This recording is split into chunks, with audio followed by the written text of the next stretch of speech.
family, welcome back to Anything Alexia. My name is Alexia, and today we're gonna be watching another true story animation. And that story is called I'm a Genius, but my mom's an idiot. You really gonna talk about your mama like that? Dang, bro, that's cold. Before we start today's video, I need you all to smash that like button, smash that like button, smash that like button. And if you want to join the family, hit that subscribe button and turn on all post notifications so you don't miss any of my videos. When I was in the first grade, and after I was done doing the task Miss Janice gave us, I started reading a book. The teacher looked at me through her thick glasses. "What are you reading? Show me." Whoa, Teach! Why are you so nosy? Can't somebody read Birdwatching for Dummies and PCs? I slowly pulled out the book from my lap. "You're reading Shakespeare sonnets?" I'm sorry, miss. "When did you learn to read this?" "When I was 4. Shakespeare is my favorite poet, and Agatha Christie is my favorite author." Miss Janet looked really surprised. She and I had so much in common, and we got closer over time. One day she said, "Why don't I walk you home today, and I can have a little chat with your parents?" I'm gonna say no. You might seem nice now, but I know as soon as you talk to my mom, you're gonna expose me for that time in second period math class that I stole Luca's pencil and never gave it back. I trust no one. I led Miss Janice to my house, and to my horror, we walked straight into one of Mom and Dad's screaming matches. "How many times do I have to tell you the same thing? It's a ketchup stain. Stop lying to me. I know that was lipstick." "Mom, Dad, we have a visitor." The two stopped short and turned to look at us. "Hi, I just wanted to talk to you about Sarah. We want to put her in the Gifted Kids program and—" Well, you know what else would be a gift if you would just take my trashy husband and get him out of my life forever. Okay, Mama, tell us how you really feel about Dad. Oh. "Yeah, whatever. Anything you want me to sign before I leave?" And with that, he was out the door. I hated their fighting, but I was too happy to care for a change. He'd be back soon enough. But this time, he just didn't come back. Hi, my name is Sarah, and this is my story about how I made money being the babysitter of my own mother. Wait, we got that from that? What I got was this is a story about how my dad is a cheating peach hole and abandoned me and my mom and our whole family. But I guess we have different perspectives. Dad just disappeared, and he had even blocked our numbers. And Mom just became a depressed couch potato. I had to keep up with all my schoolwork and do all the house chores. At 14, I was already busy preparing for my SATs and applying to colleges. One day, when I was studying at home, I got a phone call that shook my world. Mom had been in a terrible car accident. I called Miss Janice, and we rushed over to the hospital. The doctors told us that Mom had suffered a severe head injury and was still unconscious. A week later, Mom finally opened her eyes. The doctor came to check on her, saying everything seemed normal. When we asked her what her name was, she pouted. "It's Candace, duh." "And what day comes after Tuesday, Candace?" Mom flung a plastic cup at his forehead. "I don't know, poop face. I want my mommy." The doctor said he needed to do a brain scan. Mom kicked up such a fuss as the nurses took her away. The doctor made the most shocking discovery ever. Mom now had the brain of a 6-year-old. He said it was possible she might go back to normal, but it could also be a permanent condition. Sarah, think about it. Is this really that bad? If your mom has a brain of a 6-year-old, that means she probably has the appetite of a 6-year-old too. Candy for breakfast and pancakes for dinner? Yes, please. You're lucky. My mom had turned into an actual baby. My life just turned into a nightmare after that. I had to leave Mom at daycare before going to school. I could see all my college dreams slipping away as I dropped out of my SAT classes. I had enough on my plate right now with Mom and the housework, and boy, was she the brattiest 6-year-old ever. One day, when I just finished making dinner, I went to her room and found her busy pulling out everything from the cupboards and throwing it on the floor. "Oh my God, Mom, Candace, stop it. Who's gonna clean that up?" "Not me." And she ran out, cackling like a little witch. When I went downstairs, she was already at the dinner table. "Get your feet off the table, please." A minute later, I got hit by something on my face. Yuck. I hate broccoli. I want Doritos. See, family? I told you she'd want that. All the crying and screaming and housework and cooking dinner will be worth it as soon as you take one bite of that cheesy triangle goodness. Well, too bad. You have to eat your greens and can't hear you. And she stuck her finger in her ears and started shouting gibberish. Fine, put on your shoes and we'll go to the grocery store. As I paid at the store, I saw her looking at the Barbie doll's display. I told her we had to go, but she just looked stubbornly at me. I want one. No, let's go. What happened next is something I'll never forget. Her eyes filled with rage as she unleashed a scream that was shrill enough to wake up the dead. She knocked over the entire rack of Barbies and then she threw herself on the floor and started kicking and crying. Horrified, I apologized to the staff and quickly bought a doll. I couldn't get out of there faster. When we finally got home, she took one look at the Barbie and tossed it aside.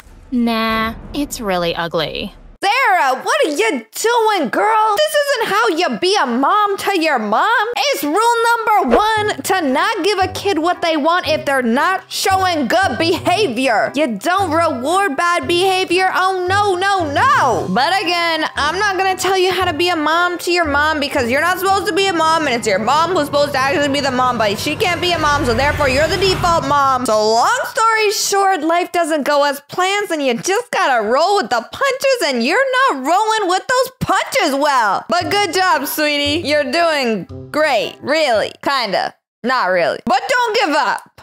And she skipped off to her room happily. Just then, the doorbell rang. I opened the door to see it was Miss Janice. The minute I saw her, I hugged her and started crying. I can't do this.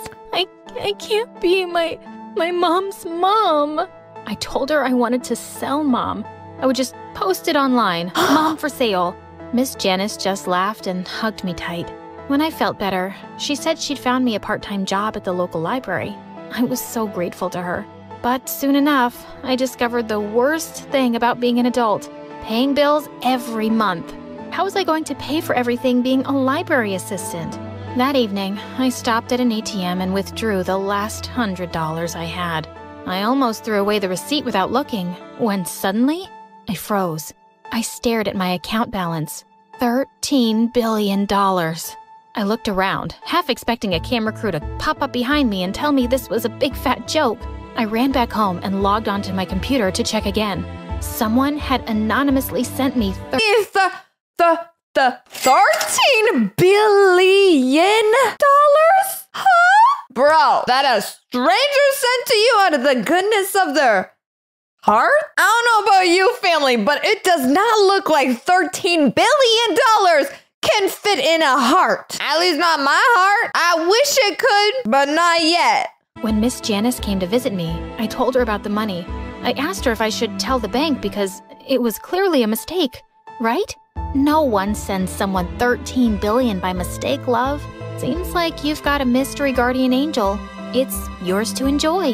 Who do we think it is, family? Do we think it's the teacher? Do we think it's the dad who felt guilty after leaving them? Also, if you made it this far into the video, comment down below billionaire as the secret word in this video, and I'll heart your comment. And enjoy it, I did. The first thing I did was hire a chef, a maid, and a nanny for Mom. I'd now come home from school to a clean mom, folded laundry, a clean house, and fancy food on the table. I started my SAT classes and college applications again. I could go to any university now and take Mom and the nanny with me.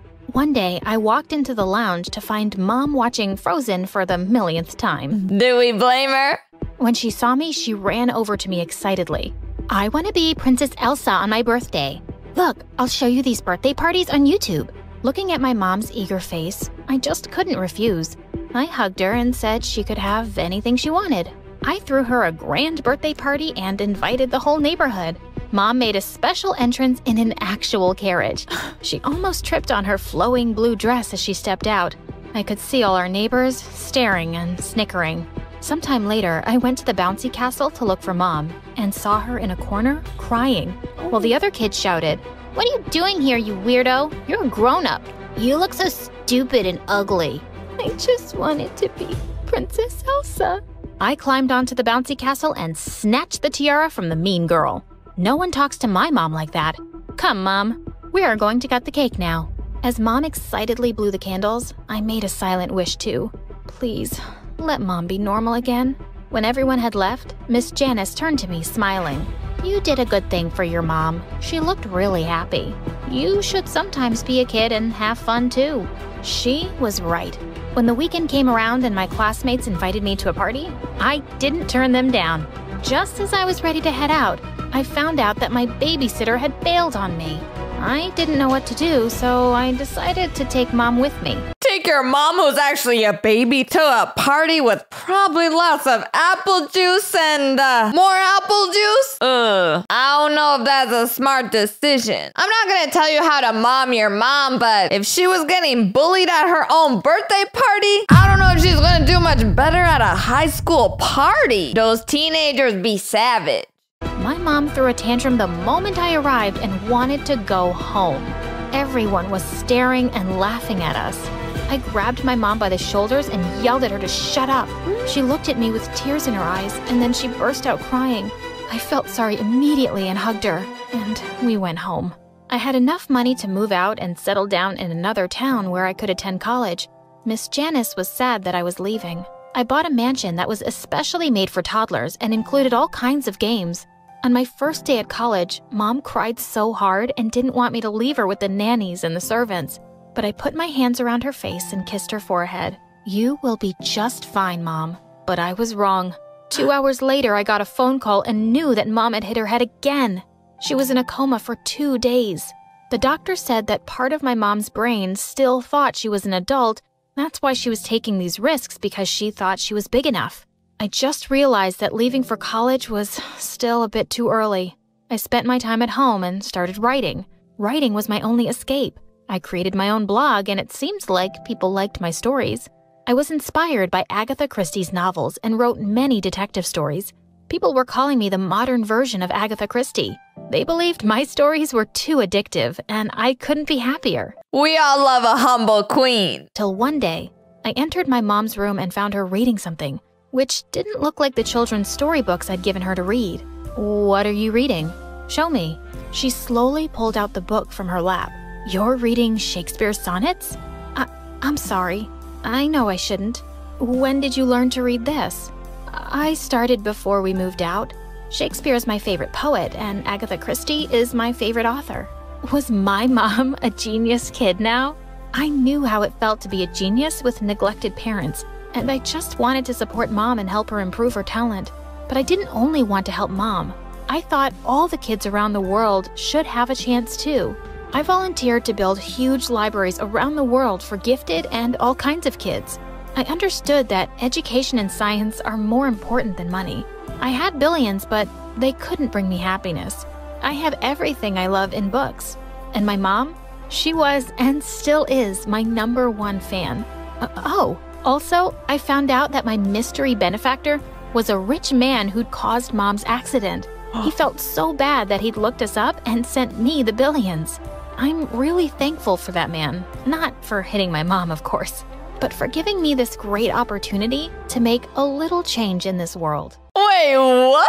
Did my girl Sarah really just say that she's happy that that man hit her mom and pretty much ruined her whole life? Because at least she got $13 billion out of it? Dude, I don't know about you guys, family, but to me, I would not take any amount of money if it means that I would lose one of my parents. That's selfish. I know she kind of means well because she's trying to change the world with that money, but what are you gonna do with all that success if you have no one to share it with? I'm just saying. But anyways, family, that is all of the true story animation that I have for you today. If you liked today's video, don't forget to smash that like button. And if you want to join the family, hit that subscribe button and turn on all post notifications so you don't miss any of my videos. I love you all so much. And I'll see you all in the next video.